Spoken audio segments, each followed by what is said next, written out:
Okay, well, we have a little section now for the panelists to talk to each other. So they're going to ask each other questions, and then we'll open it up and you can ask your questions. So maybe I'll have two mics over that direction. And I'll ask questions. I'll start. Sure, go ahead. I love how you talked about voting, and voter empowerment is a big part of KFTC's mission.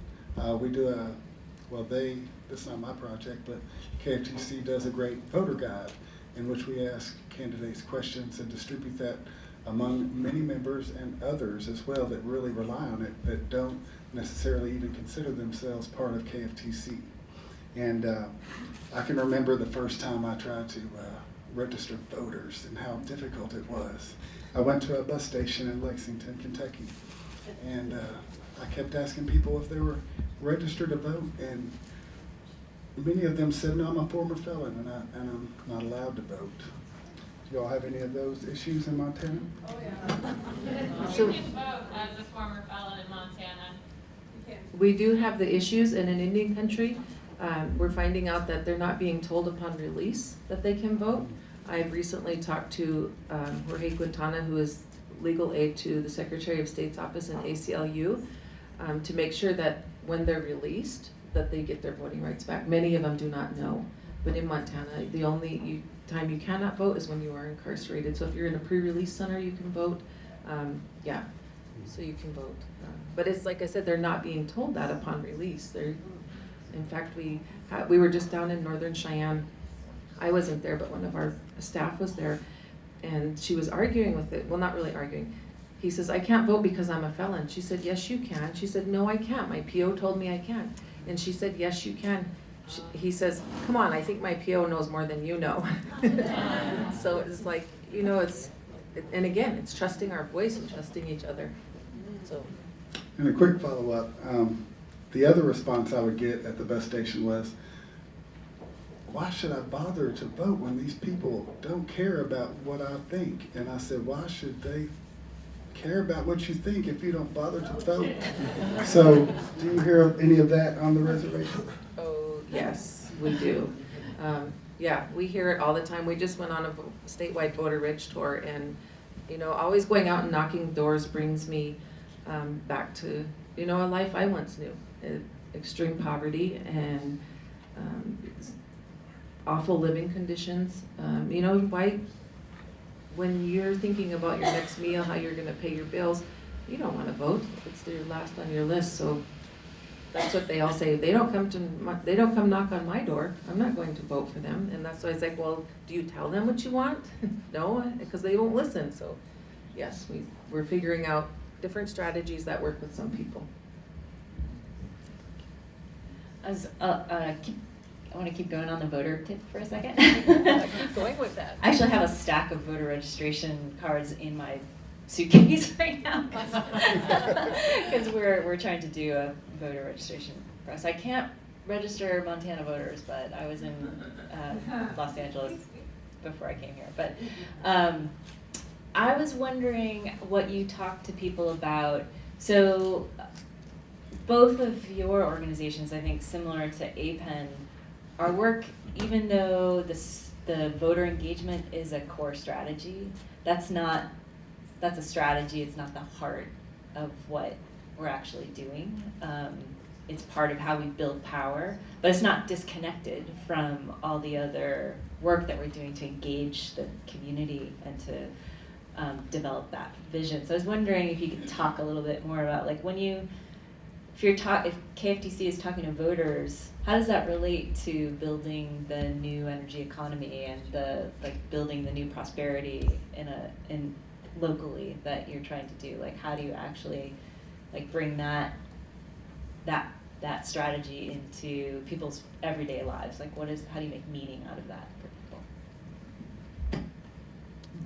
Well, I can speak to energy as an organizing tool. And part of the Empower Kentucky campaign and part of the work that we do is to organize around those issues because they are so central to the experience of folks in Eastern Kentucky. In Kentucky, we have very low energy rates, but very high energy bills because we weren't incented to be conservative because of those low rates. We have poor housing stock. And the region as a whole pays more for energy as a part of their income than most any other place in the country. And so what I see happening is that it's that local engagement on local issues that gets people excited and fired up. And it's finding a thread that can create a new frame. So for instance, in Letcher County, Hal Rogers wants to build a prison that's going to cost $444 million to build, and it's going to create some jobs, but mostly that will probably not be local jobs. There'll be people that come in because they have to have training, and that's a lot of money for a few jobs. And so some folks that, many of which were KFTC members and many of which were not, created a group called the Letcher Governance Project, and they, here I come again with the power of the question, they asked, what would you do with $444 million? And they had a social media campaign, hashtag our 444 million. And once you get the folks engaged on the issue that matters to them locally, I think you can draw the parallels and bring them into the national conversation. Yeah. And it's those folks that you're engaging locally who are actually coming up with the solutions that work for them, right? They're like every place, every town, every village, every place is different in terms of like what they need and what they want to build. And so you don't get that on a state level. They're not going to speak for you. You have to speak for yourselves. Yeah. I have a question. Oops, I put mine on mute. I have a question for Miya. Do you work across communities of color, so include natives and African Americans and other people of color? Yeah, you can't get anything done without working across kind of multiracial and just across sector, different communities, different types of communities racially, but also with workers, with immigrant rights groups, with so we do our work. Our primary work is making sure that low-income Asian and Pacific Islander immigrant and refugee communities are using their voice. That's our job. But the other part of our job is bringing them to the table with other communities and figuring out our solutions together. In California, demographically speaking, we're not the minority anymore. We're a people of color majority state. That doesn't necessarily mean that we're getting progressive policies in the state legislature. We have to organize for that, and we have to align our different communities around our common interests. And so we have a statewide all of our coalitions locally are multiracial and across a lot of different types of communities, and in California too.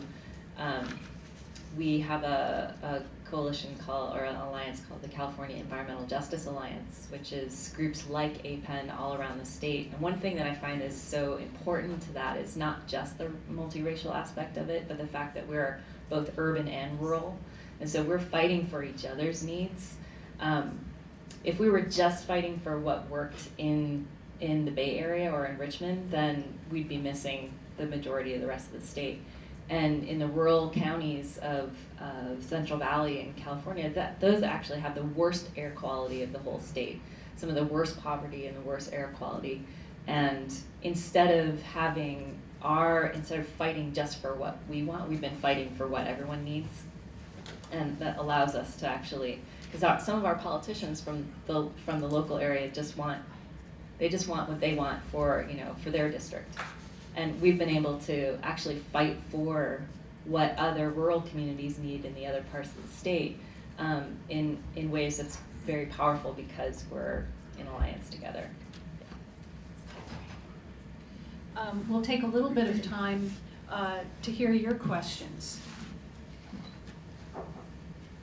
John. This is great. What a way to start out the day. And Chris, I have a question for you, and it probably applies to everybody. So as we're attempting to move into new power, how do we measure when we're successful at those things? Like, what does new prosperity, how do we measure that? Because it seems to me that we don't measure it in the same way old power has been dominating the way we acknowledge success. Thank you. Uh-oh, it went off again. There you go. Thanks, John.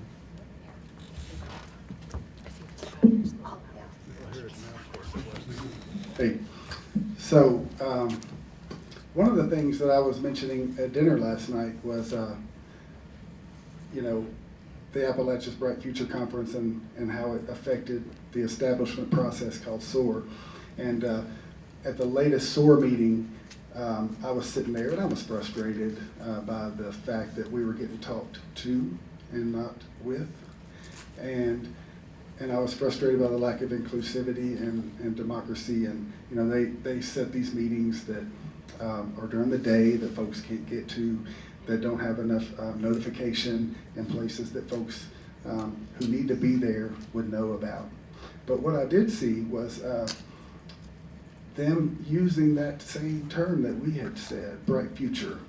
And I made a count, and they said it 9 times. And so I was telling Colin last night that one measure of success will be when the establishment starts talking about homegrown prosperity. Also, you know, it's jobs, it's wealth. Folks of color don't have generational wealth because they have been behind for so long. And so part of my work is to make home ownership more accessible, because that's the basis of most people's personal wealth. And so I would measure it in jobs and wealth that stays in the community rather than wealth that's extracted from. Did either of the others of you want to respond to that? Me? Sure. I think we're going to talk about this more in our panel a little bit later in the day, but for us, we try to center not just our clean energy work, but all of our new economy work on equity. And when you know, equality is nice, but equity is better because one of the basic rules about equity is that not everyone is starting from the same place. So if you're creating resources that create jobs for folks, you have to do that in a way that's equitable so that people who haven't had the jobs get jobs, or people who are losing their jobs get jobs. Like making sure that your solutions actually are equitable according to the community that you're working in. We try to measure all of our work on that. Like and also not just creating jobs, but exactly what Chris said. Our motto is about health, wealth, and self-determination. So any of our work, the way we design our local energy system, the way we create new economic opportunities, has to do that. It has to improve the health conditions that people are living in. It has to increase not just jobs, but the actual wealth that gets created and recycled in the community, in the local community.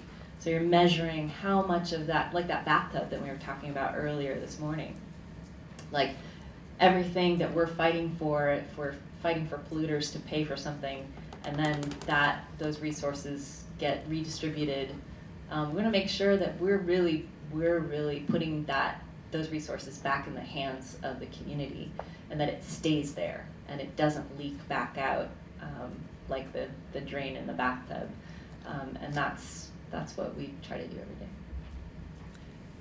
Another question in the back?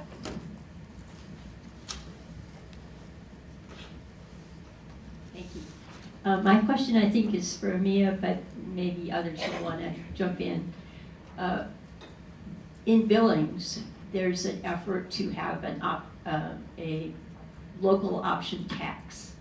And the idea of it is local people can vote on how they would like to spend that money.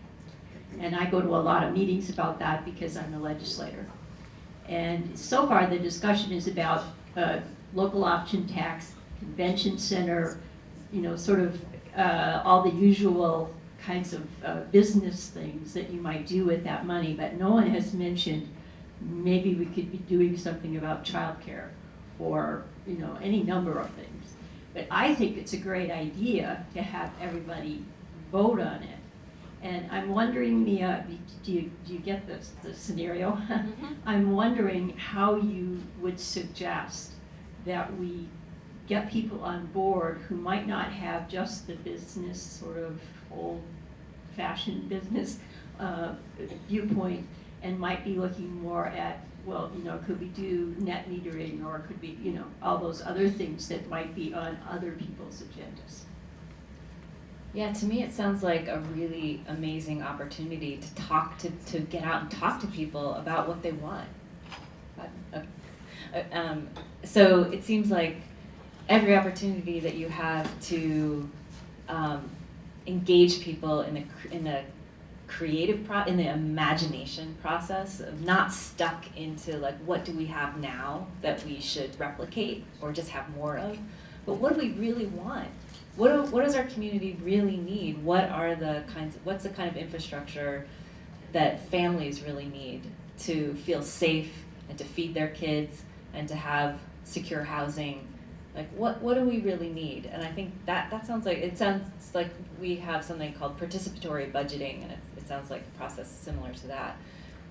And when we've had opportunities to do that, and when we've had also like community benefits fights with developers or something, that revenue, that becomes an opportunity to talk to communities about kind of what's deepest in their hearts about what they really want. And that in turn helps engage more people in the ongoing work and building more like continuous engagement and power. I would say. Go ahead, Marci. Well, I would just say from my perspective is just making that effort to include those people who are most impacted and affected by that. And the people who need the most attention aren't often the ones who are up here having their voices heard. So I think as Western Native Voice does, we go out and we make a conscious effort to go out and meet people where they are to see what they think would be best for their community. So really make it a grassroots effort from what do the people who need help or need assistance or need guidance in this community, what do they think is the priority? Thank you. Well, hard to conclude this, but we're not concluding the day. These One three more amazing question. people are going to be here. One more Oh, I'm sorry. One more question. Oh, okay. Hello, my name is Matt Kiwaki. I work under Western Native Voice. My question is more in regards of tribal sovereignty and how tribes have a specific relationship with the government and how they're able to govern themselves and create policy that reflects the world that they want to see. A lot of the similarities of environmental protection, which you're talking about, the reservation which I'm from is, or which my wife is from, and which I'm living now, Flathead Reservation. They've passed climate change strategy plans and are passing policy to protect their lands. Is there any future cooperation or partnerships that you would want to make with tribal nations, and especially their non-taxing position, or how they have no taxes on the reservations, how that could be an economic opportunity for organizations like yourselves to make money for tribes and yourselves? Marci, will you answer that? Go. He's talking to us. Sure, go ahead. Uh-oh. Shoot, that's a tough one. I can talk about one effort. Chris, can I interject? I'm getting messages. We're Okay. No, answer, but just. we got- Yeah, I'll be quick. Okay. One of the things, the only thing that I can speak to that we're working on in partnership with tribal communities is a financial cooperative. And that is a new model for non-extractive finance that is going to hopefully empower marginalized communities and communities of color. They're going to be able to make the decisions on the investments that they make in their communities and keep the returns in the communities. And it's my understanding that the Black Mesa Water Coalition may be one of the grantees. And I think that's something that I would encourage you all, anyone, to find out more about.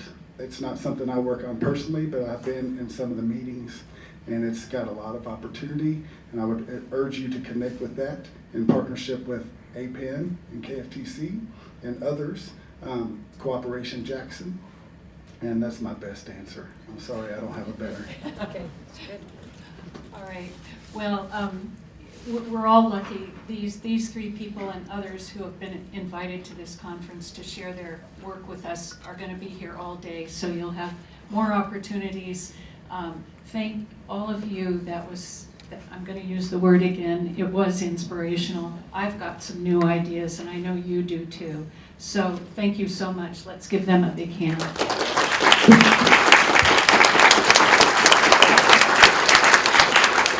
All right, we have an 8-minute break, so time yourself.